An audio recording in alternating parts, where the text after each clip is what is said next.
day, and welcome to the A10 Network's fourth quarter 2020 financial results conference call. All participants will be in listen-only mode.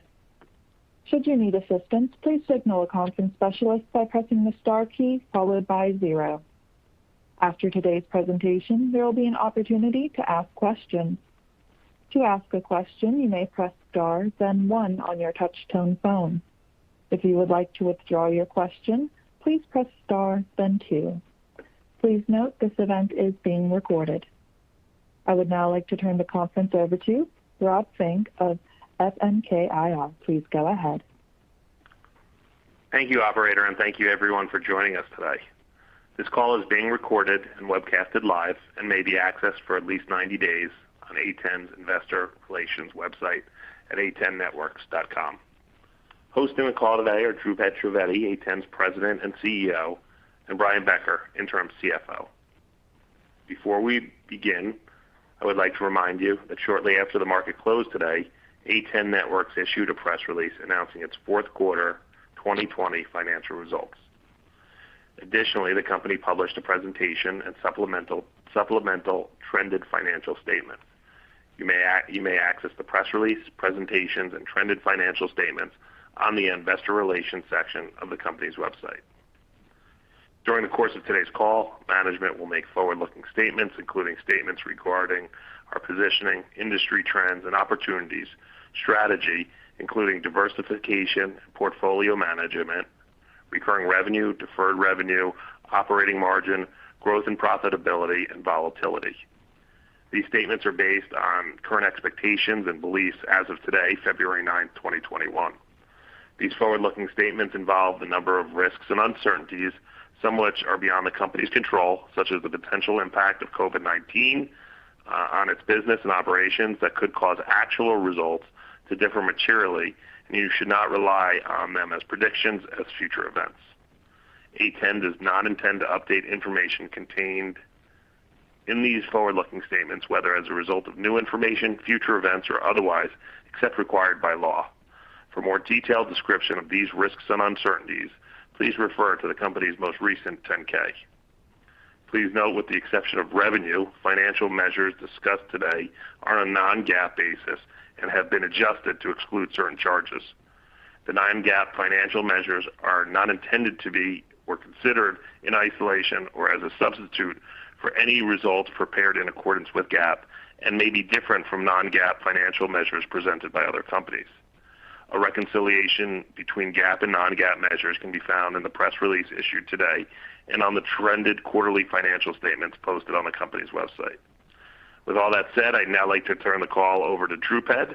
Dhrupad, the call is yours. Thank you, Rob, and thank you all for joining us today.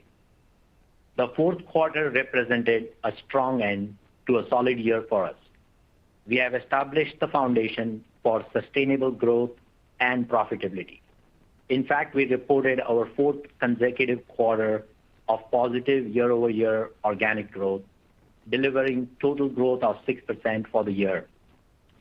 Importantly, we have refined our go-to-market strategy, establishing strategic relationships with partners and resellers, streamlining our sales organization around the globe to focus on the most promising and profitable opportunities, and transition from a provider of commoditized solutions to a strategic integrator providing best-in-class solutions in several growth-oriented technological areas. In particular, we are well positioned in cybersecurity, the 5G rollout, and network availability, including DDoS attack prevention. Each of these areas represent strong multi-year secular opportunities for us. They enjoy broad tailwinds. And our offerings are not only best in class, but differentiated by building upon strong historical leadership in these segments that has been built over 10 years. Let me speak to some of our solution-based approaches and how they are resonating with customers. A major service provider in Japan was faced with growth in mobile internet traffic as well as increased volume of cybersecurity attacks. A10 was able to provide an integrated solution that included multiple functions, was able to operate efficiently at hyperscale, and provided the best path for them as they continue to grow their network, all while adding more security. Our solution was chosen for technical performance, alignment with customers' business metrics, and reduction in the customer's OpEx with ease of management. In another example, one of our important service provider customers was planning to expand their existing 5G rollout. In spite of COVID-related restrictions, A10 was able to work with the customer to deliver a virtualized solution that helped them to address their growing internet traffic. This was an important step as it demonstrates that A10 can support customer solutions based on their needs, which can sometimes be a mix of virtualized and physical solutions. Government agencies have been faced with increasing external cyber attacks during 2020. A10 was able to partner with a government agency in Southeast Asia to deploy our DDoS protection solution to protect them and vital services from disruption. Our solution was chosen because it was easy to deploy, integrated well with their infrastructure, and most importantly, provided the strongest protection in technical evaluations. Today, A10 has a global presence, helping us navigate the COVID challenge demand environment. We have revenue diversity, mitigating our reliance on large customers and individual product offerings. Throughout the last year, our primary focus was to deliver growth while maintaining cost discipline and maximizing our efficiency in all functional areas. With that foundation in place, we are turning our focus in 2021 towards portfolio management.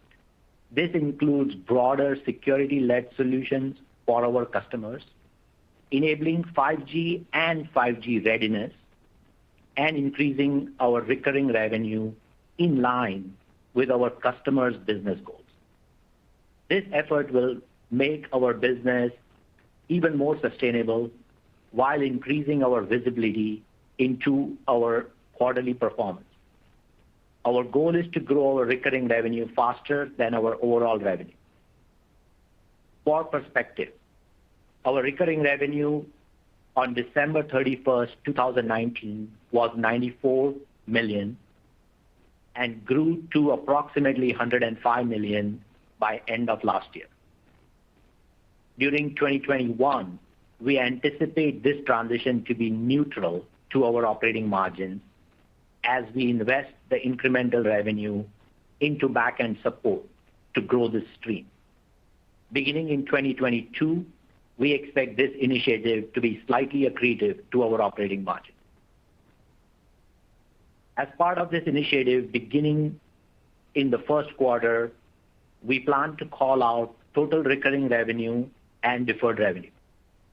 Deferred revenue represents a leading indicator of future revenue and can provide some insight into total lifetime value of a customer relationship, as it represents contracted revenue that has not yet been recognized. This initiative is strategically important. It adds a new pillar of sustainable growth in line with our customers' needs. While we are benefiting from macro tailwinds related to cloud computing, Internet of Things, growth in data, and the convergence of networks, trends which closely align with our value proposition to customers, ultimately our long-term success is based on choosing the right opportunities and on execution. The last year has demonstrated our ability to build upon our technical foundation and improve execution, and the impact of that is evident in the sustainable and profitable growth we generate. With that, I'd like to turn the call over to Brian for a detailed review of the fourth quarter and full year. Brian? Thank you, Dhrupad. As Dhrupad shared, revenue in the fourth quarter was $62.7 million, up 4% year-over-year. Fourth quarter product revenue was $37.7 million, representing 60% of total revenue. Services revenue was $24.9 million, or 40% of total revenue. Security-driven product revenue comprised 53% of total product revenue in Q4. Moving to revenue from a geographic standpoint, revenue from Japan was $18.5 million, up $2.3 million, or 14% year-over-year. Asia Pacific revenue, excluding Japan, was $8.2 million compared to $9.3 million in the fourth quarter last year. EMEA was $9.2 million, up 28%. Revenue from the Americas was $26.8 million compared to $27.5 million in the fourth quarter last year. With the exception of revenue, all of the metrics discussed on this call are on a non-GAAP basis unless otherwise stated. A full reconciliation of GAAP to non-GAAP results are provided in our press release and on our website. Gross margin in the fourth quarter was 79.6%, up 112 basis points year-over-year due to a more favorable product mix. We ended the quarter with headcount of 749 compared with 748 at the end of Q3 and 819 at the end of last year. This reflects the actions taken to focus on the appropriate strategic priorities and to maximize productivity. Non-GAAP operating expenses in Q4 were $36 million, down 9% from $39.7 million year-over-year. Our continued focus on execution to maximize efficiency and profitability in all areas contributed to this year-over-year decline. At the same time, we continue to reallocate resources to the most important long-term growth opportunities and to optimize our global footprint to further improve execution. We reported $13.9 million in non-GAAP operating income, an increase of more than 80% compared to $7.7 million in the year-ago quarter. We also continued to improve our adjusted EBITDA significantly, which came in at $16.1 million for the quarter, a $6.1 million improvement year-over-year, which reflects our continued focus on and commitment to improving profitability. Non-GAAP net income for the quarter was $13.9 million, or 18 cents on a per-share basis. Diluted weighted shares used for computing non-GAAP EPS for the fourth quarter were approximately 78.8 million shares. On a GAAP basis, net income for the quarter was $7.8 million, or 10 cents per share, compared with $51,000, or 0 cents per share in the fourth quarter last year. Turning to our full-year results, revenue for 2020 was $225.5 million, up 6% over the prior year. For the full year 2020, product revenue was $129 million, representing 58% of total revenue. Services revenue was $95.7 million, or 42% of total revenue for 2020. Security-driven product revenue comprised 58% of total product revenue for the full year. By geography, revenue from the Americas was $98.2 million for the full year 2020, compared to $89.9 million in 2019. In Japan, revenue was $67.1 million, up $7.6 million, or 13% year-over-year. Asia Pacific revenue, excluding Japan, was $29.8 million, down 17%. EMEA was $30.6 million, up 11%. With the exception of revenue, all of the following financial metrics are on a non-GAAP basis unless otherwise stated. Full year 2020 total gross margin was $78.6 million, up 87 basis points, compared with 77.8% last year. This is due to a more favorable product mix. Services gross margin for 2020 was 79.8%, which is down compared to 80.6% for all of 2019, due to the impact of COVID shutdowns leading to fewer direct customer engagements. Non-GAAP operating expenses for the full year 2020 were $142.1 million, down 13% from $162.7 million in 2019. We reported $35.3 million in non-GAAP operating income for the full year 2020 and adjusted EBITDA of $45.6 million. Adjusted EBITDA improved by $33.9 million over last year, again reflecting our continued focus on and commitment to improving profitability while driving growth. Non-GAAP net income for the full year 2020 was $35.3 million, or 44 cents on a per-share basis. Diluted weighted shares used for computing non-GAAP EPS for the full year were approximately 80 million shares. On a GAAP basis, net income for the full year 2020 was $17.8 million, or 22 cents per share, compared to a GAAP net loss of $17.8 million, or 23 cents per share for 2019. As of December 31st, 2020, we had $158.1 million in total cash and cash equivalents, compared to $129.9 million at the end of 2019. For the full year, we generated $55.3 million in cash from operating activities due to the changes in our expense structure and the financial leverage of our business model. We generated $51.7 million in free cash flow for 2020 and $15.8 million in the fourth quarter alone. As a reminder, we define free cash flow as net cash provided by operations less capital expenditures. Capital expenditures is the purchase of property and equipment. In 2020, the company announced a share repurchase plan for up to $50 million of our common shares over the next 12 months. During the quarter, we repurchased 2.7 million shares at an average price of $7.11 for a total of $19.2 million. I point out that we ended the year with cash and cash equivalents of $158.1 million, just $1 million lower than cash and cash equivalents as of September 30th. This while spending $19.2 million on share repurchases in the quarter. This speaks to our strong positive cash flows, and we were able to fund the entire stock buyback with cash generation, preserving our strong balance sheet.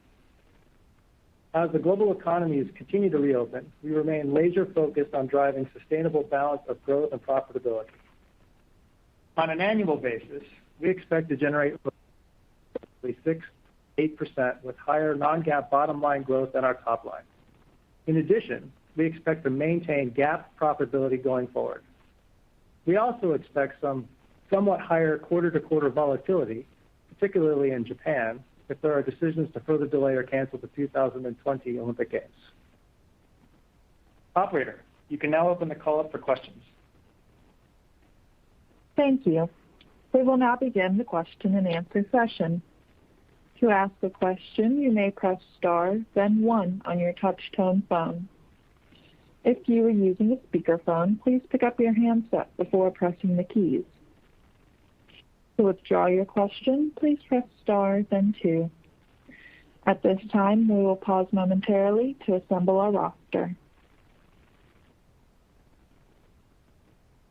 Our first question comes from Henry Corson with BWS Financial. Please go ahead. Hi. So first off, just wanted to ask you on you're talking about on your slide presentation about some of the global issues going on and the lower visibility. Could you expand upon that? What are you seeing that's lower visibility if you're mostly a software-oriented company? Yeah, Howard, thanks. This is Deferred. So I think as we reiterated at the end, right, we still expect to achieve growth of 6 to 8%, right? So that is independent of all those observations. When we talk about the uncertainty on timing, that typically relates to operating in regions which might be in a physical shutdown for 60 days. And yes, even though it's predominantly software, we are typically dependent on the customer's network group, IT department, or security department being available to turn on the network, test it, and complete all of those criteria. So the connection for us is not in terms of demand. It's simply the slight variation that we expect, which I would say is no different than what we saw in 2020 and managed it. And like everyone, we remain very optimistic that with the vaccine that kind of subsides much more so in the second half, right? But nothing different than 2020, simply a reflection of uncertainty when business is not able to operate in that environment. Okay. And then what have you seen in your business since the SolarWinds hacking incident? Yeah. So no, good question. So I think, cybersecurity as a category in general benefits or gets a boost in attention whenever there is a large public incident similar to what we saw with Target a few years ago. So this incident, like many others, has certainly raised two things. One is awareness on the level of risk and exposure that comes from sort of ubiquitous connectivity everywhere. And I think the second is as people prioritize where to invest and what to do first with the new kind of working environment, it has certainly raised the ranking of cybersecurity as a budget item as they review those priorities. So we certainly see, heightened awareness, conversation, and potential to get budget allocation.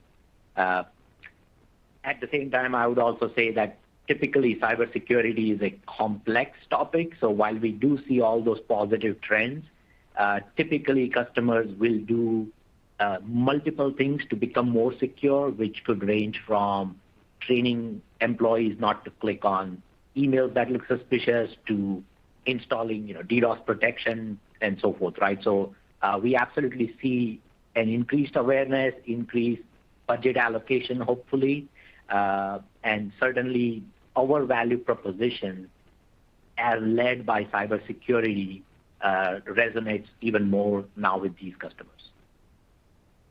And have you gotten word from your number one customer as to what their budget outlook looks like for A10?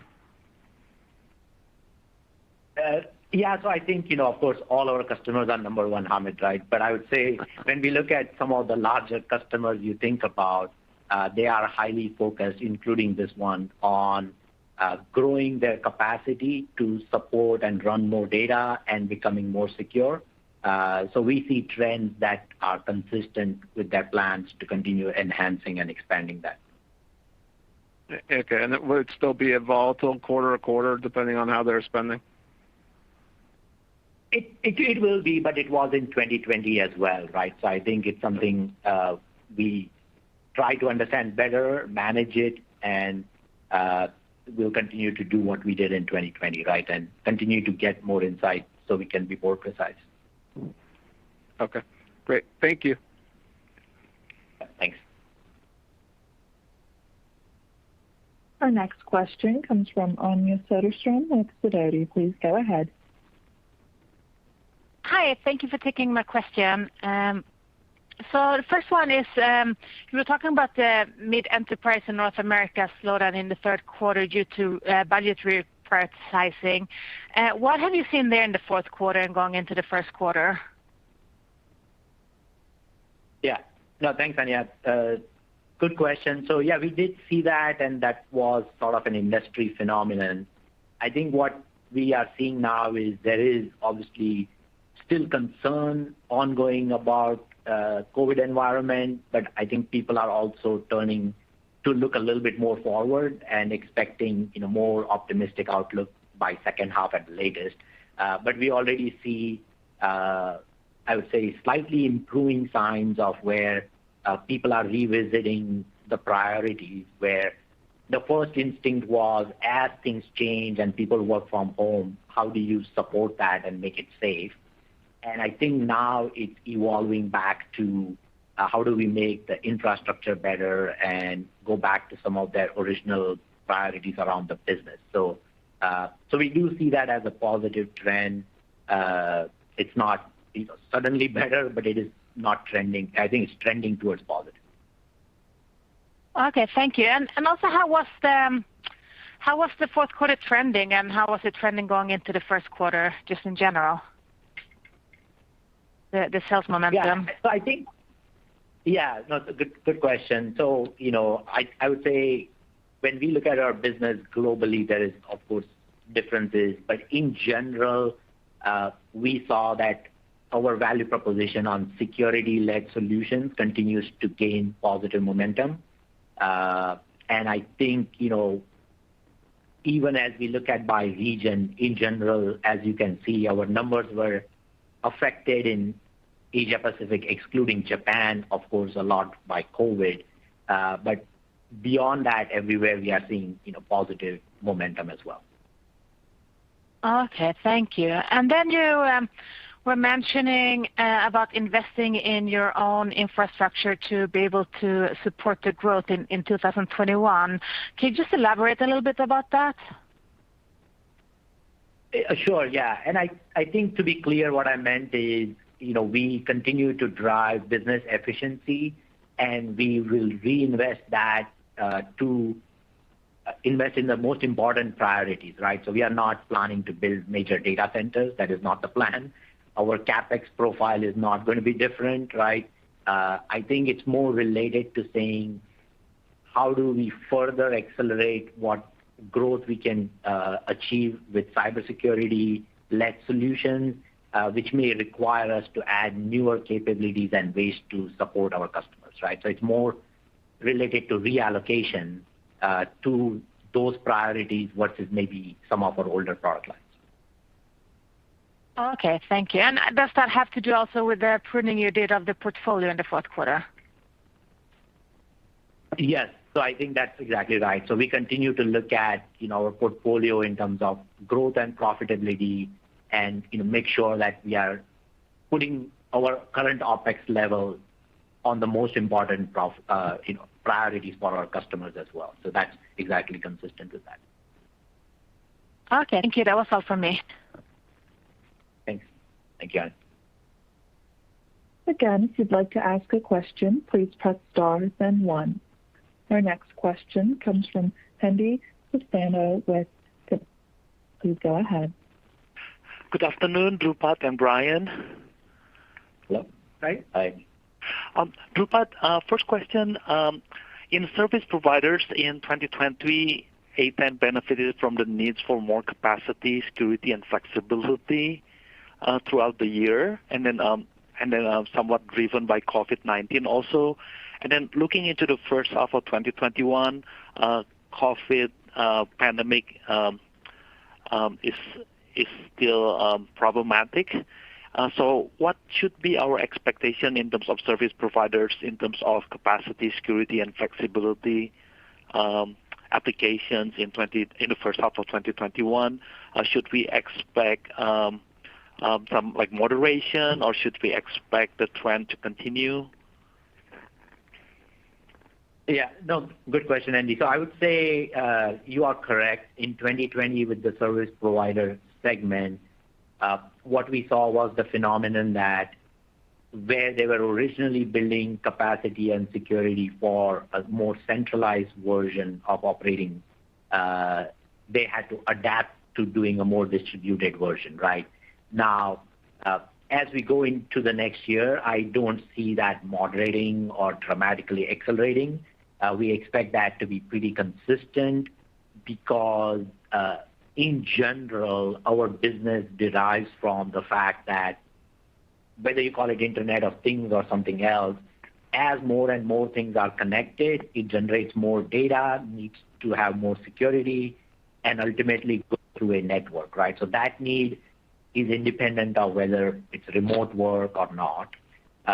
Second is we heard about recent high-profile cyber attacks, and the volume and complexity of those continues to grow. So we expect service providers, whether they are cloud or telco or MSO, to continue to enhance their networks to be better protected as well. And the last thing I would say is we navigated the landscape last year between helping service providers get ready for 5G as well as those who are rolling out 5G. And we expect that trend to be also stable because we are not counting on one extreme or the other, right? We are able to help them in both those environments. And so as that continues, we benefit whether 5G takes off faster. And if it doesn't take off faster, we still benefit because existing customers use us for investment protection and enhancing their networks. And then second question, Dhrupad, you talk about portfolio management as a focus in 2021. And then you also talk about the broader security applications, 5G, and then increasing recurring revenue. In terms of your product portfolio and then product roadmap, can you give more colors, like whether or not, let's say, we may see like a tremendous like differences in your portfolio upgrades, or it's more of a continuation of like putting like more features that address like complexity and that you alluded before? Yeah, no, good question. So I think, I would say for us, really, as we said at the outset, right, we are managing that in the context of saying where we have product lines that are not achieving profitability goals and not accretive to our growth targets. How do we are not going to just discontinue them, but how do we refocus our investment onto faster growth, right? So that's the idea of portfolio management. It's not saying we discontinue these 4 products or something like that. And because we still need to deliver the net growth. Second thing I would say is the roadmap is really oriented around looking at our customers' evolving needs, and you will see some product releases and stuff that will support the idea that if you are a service provider customer, what are you worried about today, and how will we keep adding features, consumption models, all those things to our portfolio so that we improve the ease of use for that customer and align with their business goals, right? So, and that could include not just new hardware or new software, right? It could have to do with how they consume our products, how we partner with them, how we work with channels, all of those things. So, really, it's around maintaining or improving our business model, but at the same time finding ways to improve our growth profile by focusing on the right opportunities and aligning with customers. And Dhrupad, when you mention increasing recurring revenue, does that imply, let's say, like new, let's say, like subscription-based services? Yeah, so for us, it's a combination, and we'll obviously, as I said, starting with Q1, talk about that more. So, in the enterprise market for small and mid-enterprise customers, they have a very, very strong bias to consume things as a service. So the first step we are doing is not building a big data center for them, right? That's not what we are doing. Our service provider customers build and operate their own data centers, but are interested in new consumption models, which align with their use of public cloud or not, and so forth. So it will be a combination of software, subscription, and services. Got it. Yeah. And then a question for Brian. First question, Brian, when you mentioned the goal of maintaining GAAP profitability, may I verify whether that is on an annual basis or a quarterly basis? Of course. When I was speaking about 6 to 8% revenue growth and maintaining GAAP profitability, that is on an annual basis, but we intend on managing expectations on a quarterly outlook to deliver the same. Got it. Yeah. Any guideposts on OpEx, considering that there's mix of dynamics between possible return of like sales and marketing, travel and events versus, let's say, like the fact that we're still dealing with the pandemic in the first half? Sure. Yeah. Non-GAAP OpEx for 2020 was $142 million. We expect that to continue with the return of salespeople and marketing going back to normal. We lost about $4 million to $5 million last year, and we expect some of that, if not all of that, to return in 2021. So 140 million as a baseline plus like 4 to 5 million of like some let's say like return of travel and expenses. That sounds about right. I might suggest 142. Oh, okay. Oh, sorry. 4 to 5. Yeah. Yep. 142 base and 4 to 5 million variable. Correct. I see. Got it. Okay. Thank you, Dhrupad. Thank you, Brian.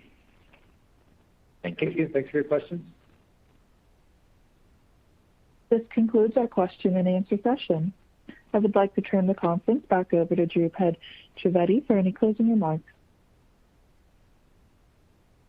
Thank you. And thank you to all of our shareholders for joining us today and for your support.